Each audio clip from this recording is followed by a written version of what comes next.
Amen. Glory to God. If we could read it all together, since this is the story of the birth of our Lord Jesus Christ. Yes, amen.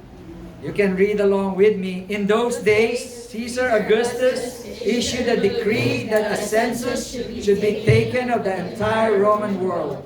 This was the first census that took place while Quirinius was governor of Syria, and everyone went to their town to register. So Joseph also went up from the town of Nazareth in Galilee to Judea, to Bethlehem, to the town of David, because to the house and the line of David. He went there to register with Mary, who was pledged to be married to him and was expecting a child. while they were there, the time came for the baby to be born, and she gave birth to her firstborn, a son. She wrapped him in cloths and placed him in a manger, because there was no guest room available for them. And there were shepherds living out in the fields nearby. Are we there? Over their flocks at night. An angel of the Lord appeared to them, And the glory of the Lord shone around them, and they were terrified. But the angel said to them, "Do not be afraid. I bring you good news that will cause great joy for all the people. Today, in the town of David, a Savior has been born to you. He is the Messiah, the Lord. This will be a sign to you. You will find a baby wrapped in a cloth and lying in a manger." Suddenly, a great company of the heavenly host appeared with the angel, praising God and saying, "Glory to God in the highest heaven, and on earth peace to those on whom His favor rests." When the angels had left them and gone into heaven, the shepherds said to one another, "Let's go to Bethlehem and see this thing that has happened, which the Lord has told us about." So they hurried off and found Mary and Joseph and the baby who was lying in the manger. When they had seen him, they spread the word concerning what had been told them about this child. And all who heard it were amazed at what the shepherds said to them. But Mary treasured up all these things and pondered them in her heart. The shepherds returned, glorifying and praising God for all the things they had heard and seen, which were just as they had been told. Let us pray. Father, we just thank you, Lord God, for the story of the birth of your Son, Jesus Christ. We thank you, O Lord, as we celebrate this beautiful Sunday morning to you, O Lord God, as we remember how good, how faithful, O Lord God, you are to us. You have kept your promises, O Lord God. You have made your promises and you have kept them for all of us, that we may honor, glorify, praise, and lift up your name.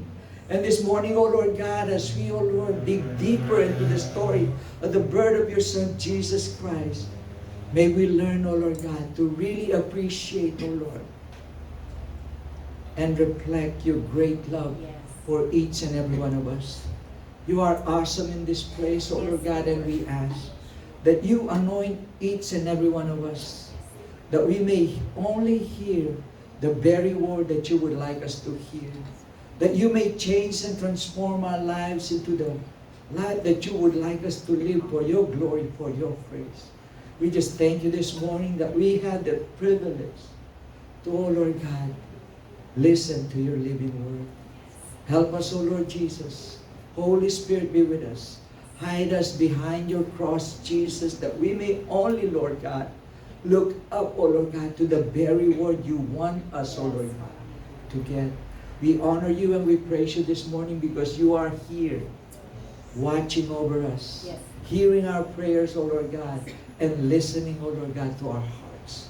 We honor and praise you in your most beautiful, wonderful, and precious name we pray. Everyone say, Amen. Amen. You may be seated, as we again recall the story of Christmas, which is so pure and undefiled. It's just a story about how much God loved each one of us.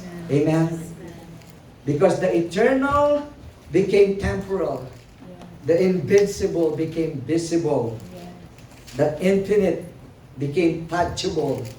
All to bring salvation to all who will receive His indescribable gift. The indescribable gift of God to humanity.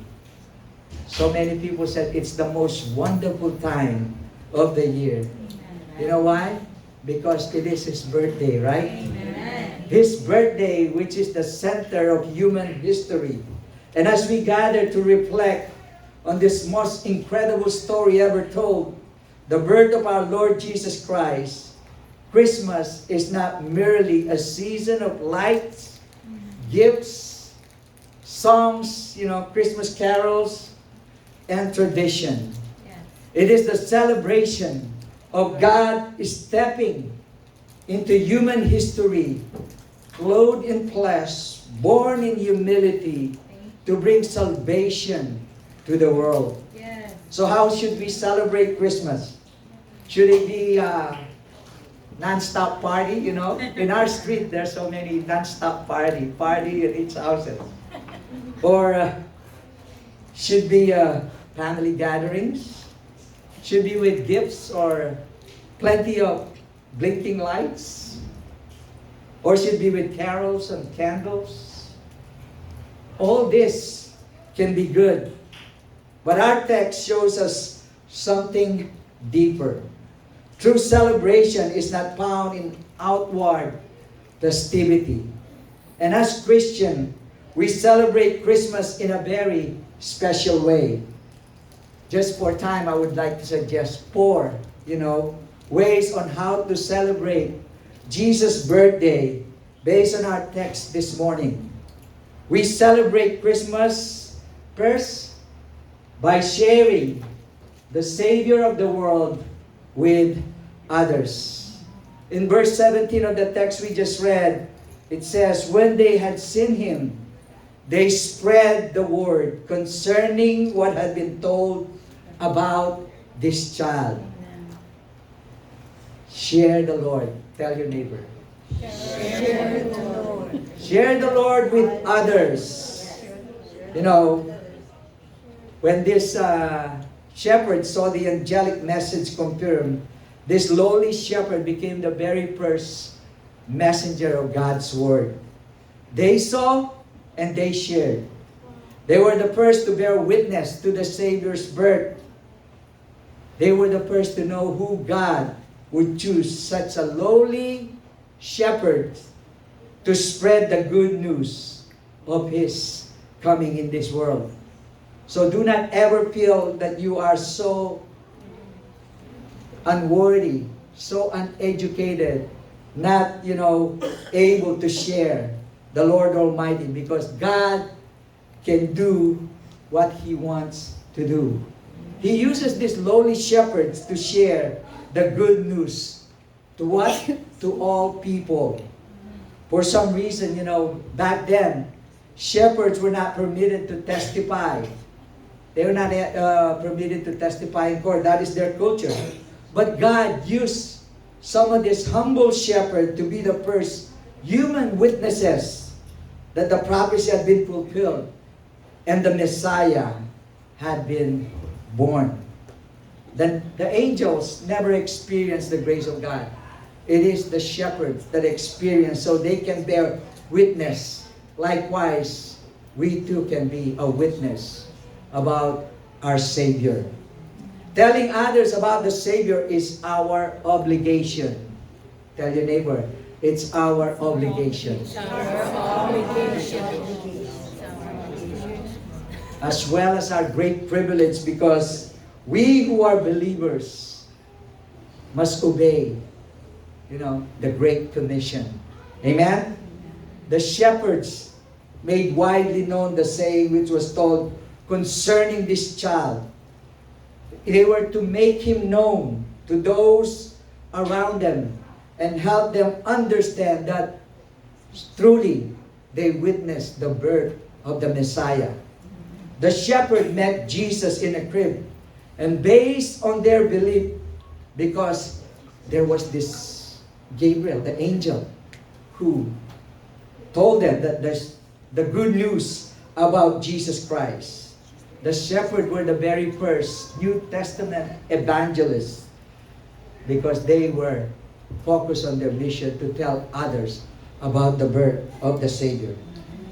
The shepherds speaking Jesus is a good example for all of us. Once you have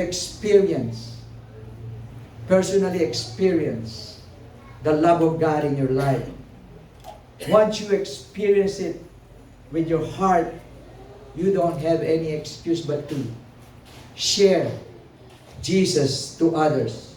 How can we keep such a good news to ourselves when most of the world is spiritually dead, without hope, helplessly enslaved by sin, on a fast track, to eternal condemnation? Witnessing the birth of our Messiah was not enough for the shepherd. They need to share the story that truly Jesus was born in Bethlehem. They had to share the story, and everyone they had met, they were touched by that angelic visit. Those angelic songs that were sung by the angels that shows up when they were there in the manger. They found that God's glory came down. Most important, they shared what has been told about this baby Jesus. When the shepherd found baby Jesus in a manger, the Lord Himself, they let everyone know. In other words, they passed the good news that they had received. Don't miss the good news. Tell your neighbor. Don't miss the good news. Because the good news is the big news in this world.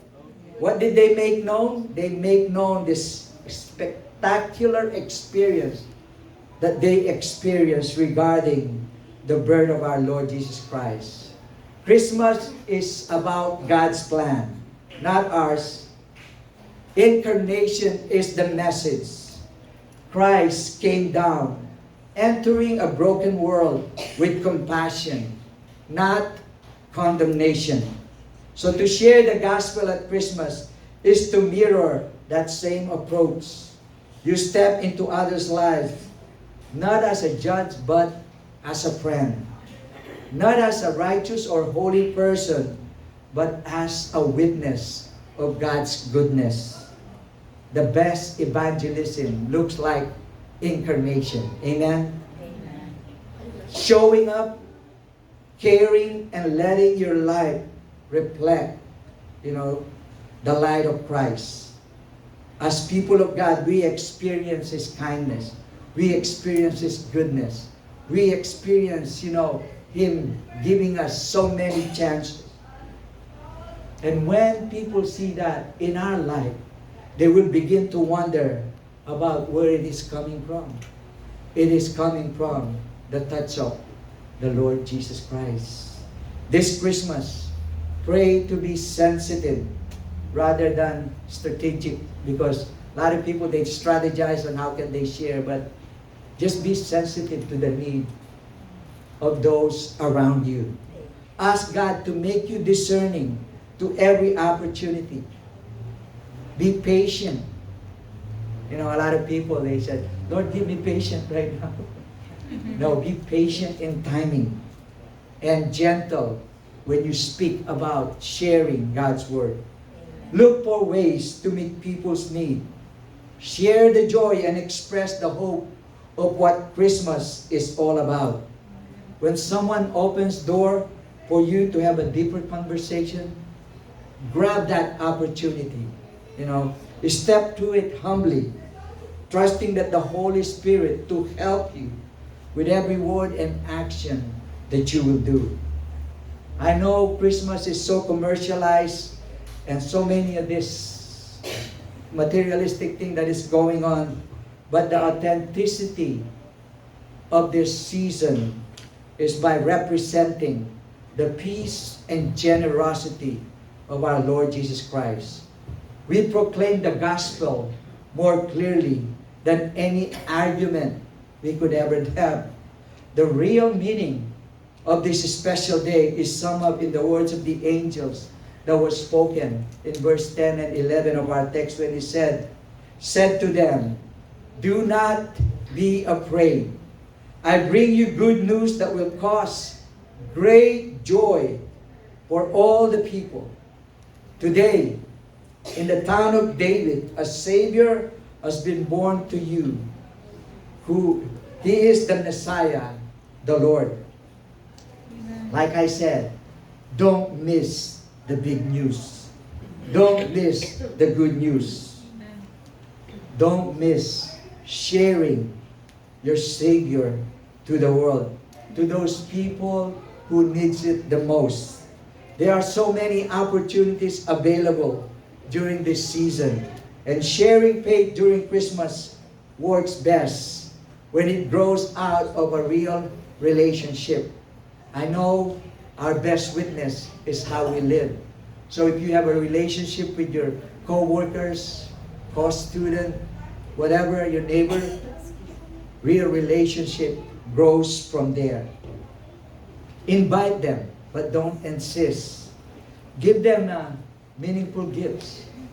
Share the love of Christ and write sincere message when you give them your Christmas card. The visit of the shepherds to Jesus on the day of His birth tell us how to celebrate Christmas. We celebrate by sharing the Lord Jesus Christ to them.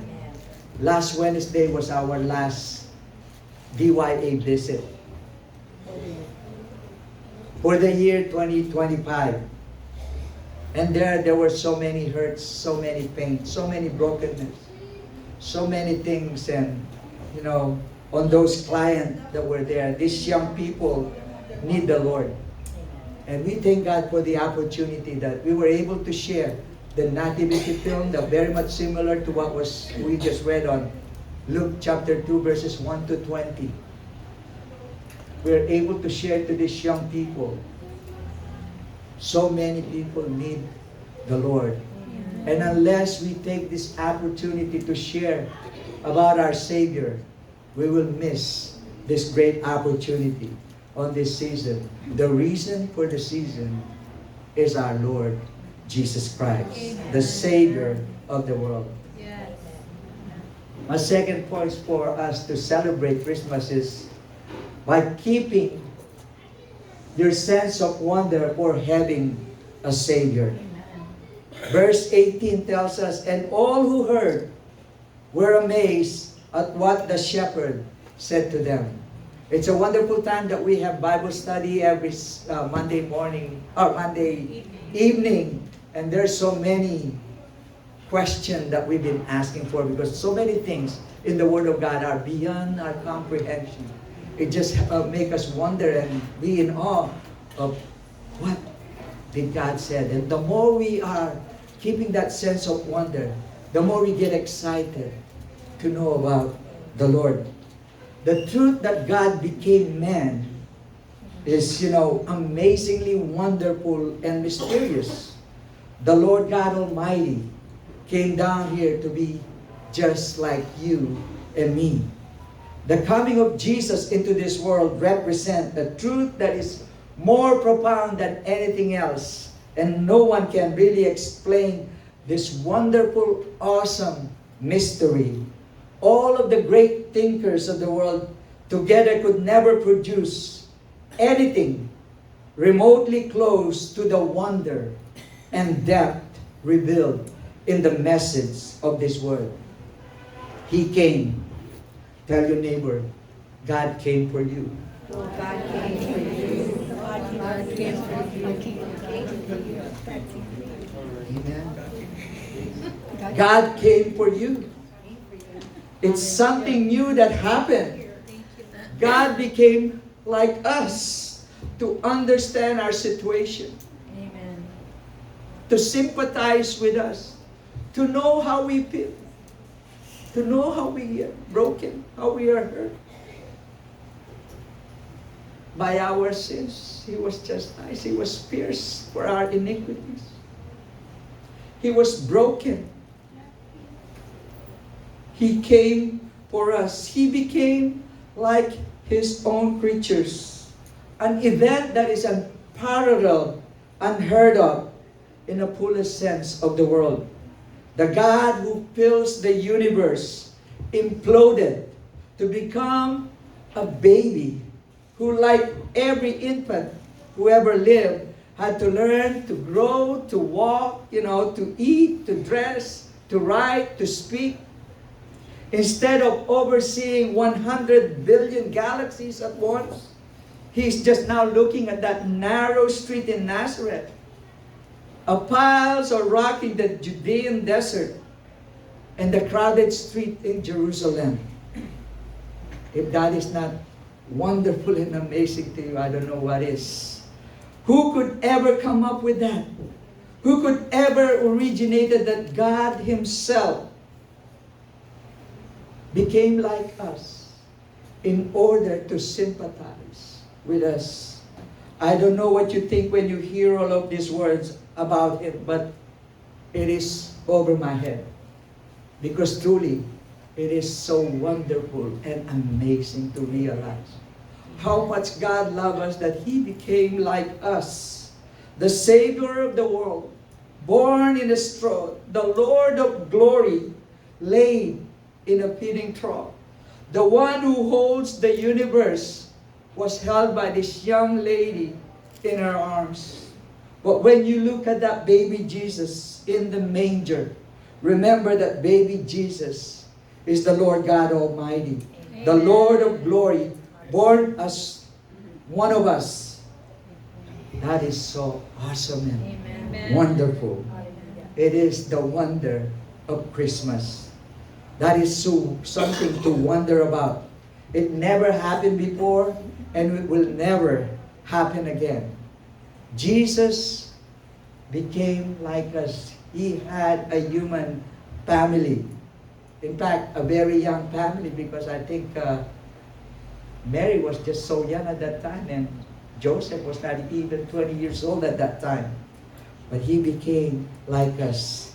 The most significant event in the history of mankind took place in a stable, not in a palace, in a stable in Bethlehem. And we cannot help but wonder what Mary thought and ran in her mind when she held the baby Jesus for the first time. The most significant thing in the history of the world did not happen. It did not happen on the beautiful king's palace. The most significant history of the world happened in a manger. As Mary held that baby, we wonder if she heard that prophetic saying in Isaiah where it says, "The Lord Himself will give you a sign. Behold, the virgin shall conceive and bear a son, and call His name Emmanuel," meaning God with us. Tell your neighbor, God is with us. God is with us.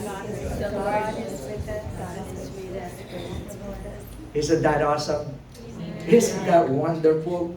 The Savior of the world is with us. He was born by a humble Jewish girl. And the one who created her, she held her, she held in her arms. Let us be amazed at that. Amen. So let me ask you this. During these next few days, wherever you wander, you're by yourself or you're just on a quiet time and try to think about this wonderful time event that happened in history of mankind. Look for those moments and capture them, because those are the moments that will really keep your sense of wonder on how awesome and wonderful our Savior is. When that moment comes, embrace the wonder. Thank God for such an incredible gift of hope for all of us. And if you do that, you will make this Christmas a beautiful event in your life.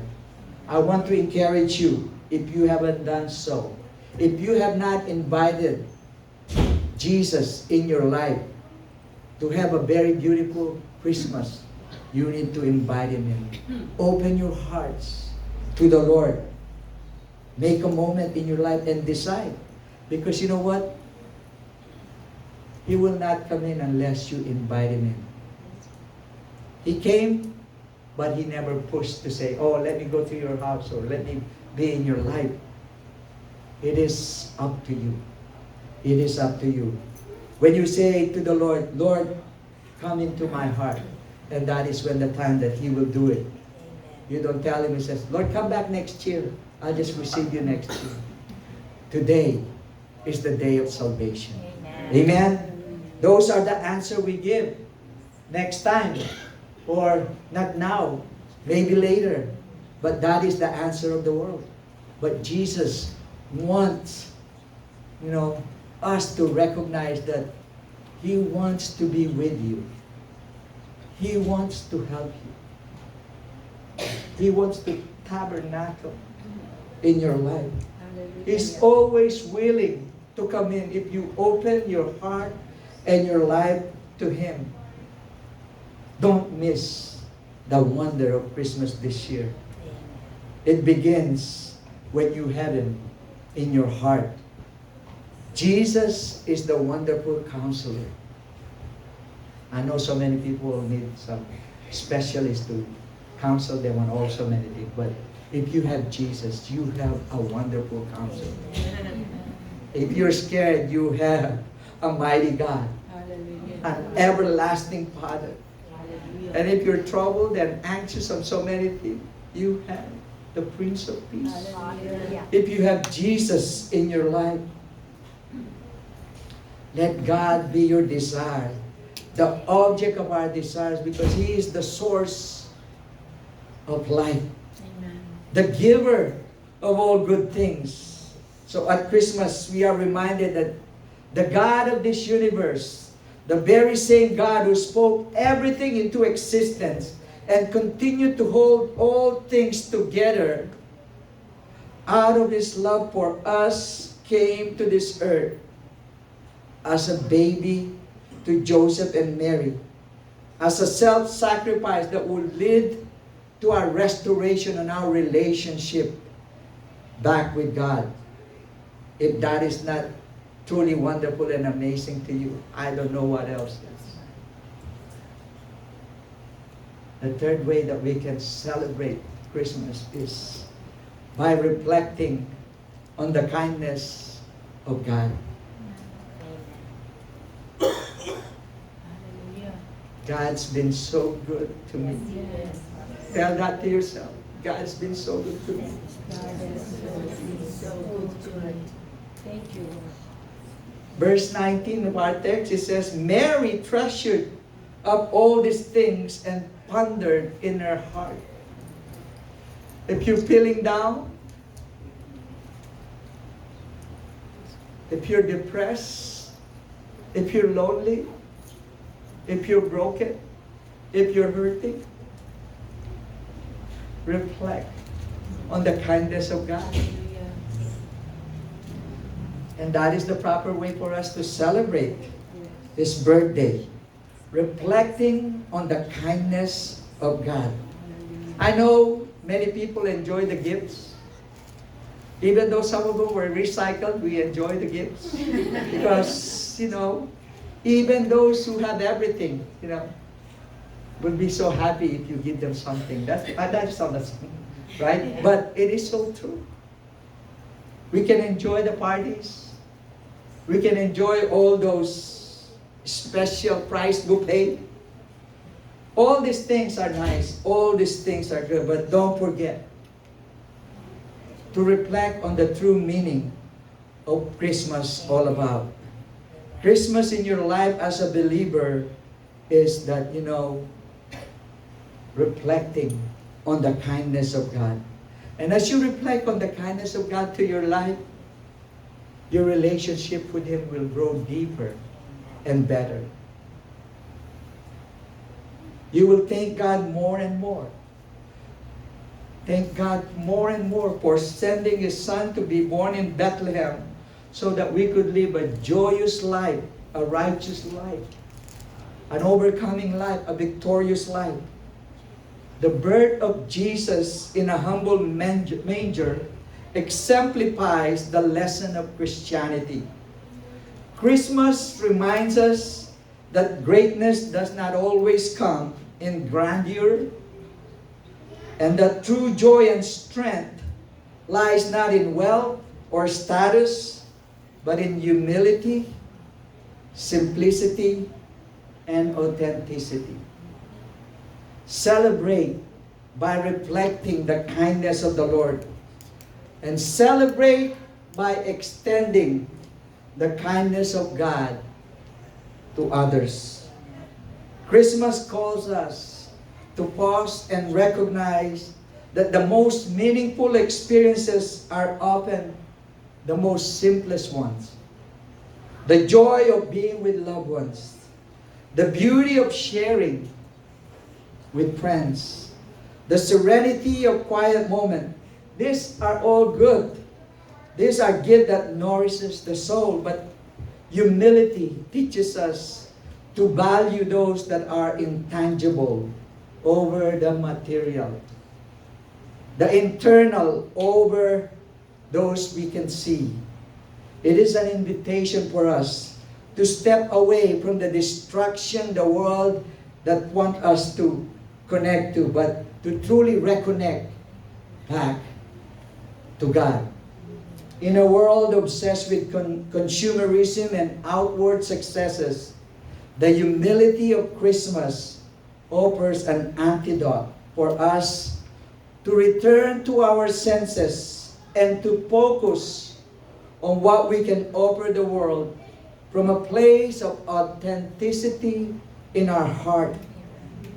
The love of God, offer it to others. It's easy to become so busy. Between Thanksgiving and Christmas, we're all bombarded with so many activities, so many things going on. It is so easy to spend more time with other things. So easy to neglect our prayer time. And we can let the outward distraction, the outward celebration of the holiday take us away from the one thing that could make our time deeper and closer by understanding the kindness of the Lord in our lives.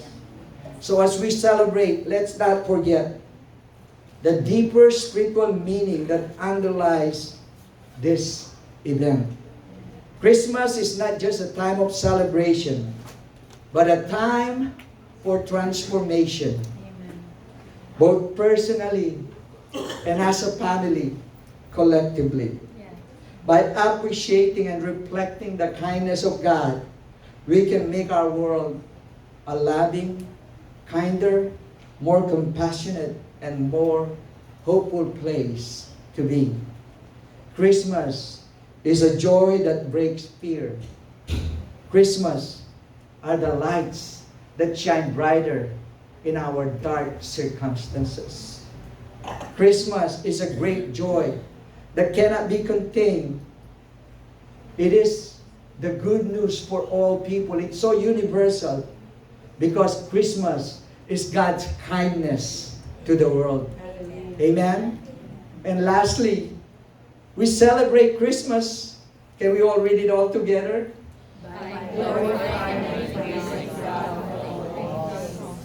Good thing that we praise and glorify God early on before we hear His word, right? Because it is our purpose as believer, as Christian. The purpose of our existence is precisely to glorify and praise God in this world and to be with Him forever after we leave this address. Amen? The angels sang in heavens. The shepherds sang on earth.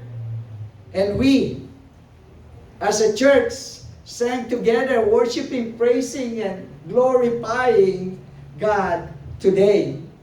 glorifying and praising God for all things is not optional. Tell your neighbor, glorifying and praising God is not optional for you. Glorifying and praising God is not optional. Not optional. It is the heartbeat of our Christian life. It is the heartbeat of our Christian life. And as we celebrate Christmas, the very first thing we need to do is be with the family of God. Attend church first. A lot of people, they got busy. They celebrate Christmas by taking out church and going to the parties, going to the gatherings, to the reunions, to the get-togethers, to the concerts, forgetting the service. But glorifying and praising God is attending church first. Not skipping it. We lift up our voices, even though sometimes we're out of tune, but we lift up our voices, not for others, but to praise and glorify God. We make a joyful noise to praise Him, amen? The shepherds returned, glorifying and praising God. And I believe Christmas affords us tremendous opportunity for glorifying and praising God for all things, the good and the not so good. To celebrate Christmas as Christian, we got to step back from the busyness of this season. Don't be overcome by the schedule or the appointment or the schedule that the world try to, implore on us. But focus on the main thing. And the main thing is we celebrate Jesus Christ, our Lord. We step back from the busyness of commercialism of the world and focus on giving Him glory, praise for all that He got us throughout the year. Amen. The call this Christmas season is simple. Bring glory and praise to the Lord. It is a recognition that when we fail to glorify and praise God in all things, we unintentionally glorify and praise something else. It could be your job. It could be your family. It could be your possession. It could be the tradition or the, cultural tradition that's going on.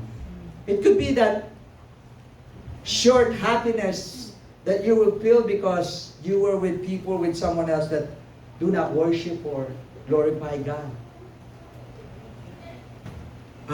The object of our worship and praise is the Son of God. Amen. The heart of Christmas tells us to direct our awe and reverence towards God, acknowledging His unmatched greatness and His immeasurable gift, His undescribable gift, His only begotten Son. So how do you glorify and praise God? First, we glorify Him by becoming a follower of Jesus Christ. If you are not already a Christian, or you are just faking it, this is the time to be real. Be real with Christ. He is glorified when people of the world recognize Jesus as the Son of God, the Savior of the world. He is glorified when people believe that Jesus is the one who paid the penalty for all our sins. He is a sinless, person that came down for your sin and for my sin. He's the one who paid the penalty for my sin. He's glorified when people repent of their sin. He is glorified when people trust Jesus alone for the gift of eternal life. Another way to glorify God is by praising Him for who He is and for what He has done in providing us salvation, not just for ourselves, but salvation that is offered to the world You can do that by your words and action, telling others about our Savior. You can sing His praises as we do it every time we are here together. Amen? Amen. You can share with others what God has done in your life. And you can always praise God by the way you live. If you say that you are a follower of Jesus Christ, your greatest exemplar is the Lord Jesus Christ. You can be like Him because He became like us. The very reason He became like us so that we could become like Him. This Christmas, amidst the festivities and celebration, may our hearts be in agreement to the divine melody of glory to God in the highest. Amen. Amen. Let's embrace the true meaning of Christmas by acknowledging the significance of Jesus' birthday and giving all the glory, honor, and praise to the Lord our Savior, who give us faith, hope, love, humility, peace, and joy, in order that we can worship, praise, honor, and lift up the name of His Son, Jesus Christ, for the rest of our lives. So as we celebrate this season, may our lives resound with chorus of gratitude and adoration, acknowledging the ultimate gift of Christmas is not found on all those presents that were under your Christmas tree, Amen. but in the presence of a Savior Hallelujah. that is seated in the throne of your heart. The Savior who will present us blameless and holy before God, that we may have eternal, everlasting life. May we all have a blessed Christmas with Jesus Christ as the center of our celebration. As the praise and worship team comes, please stand. Glory to His name. Merry, Merry Christmas, my brothers and sisters. Glory to God.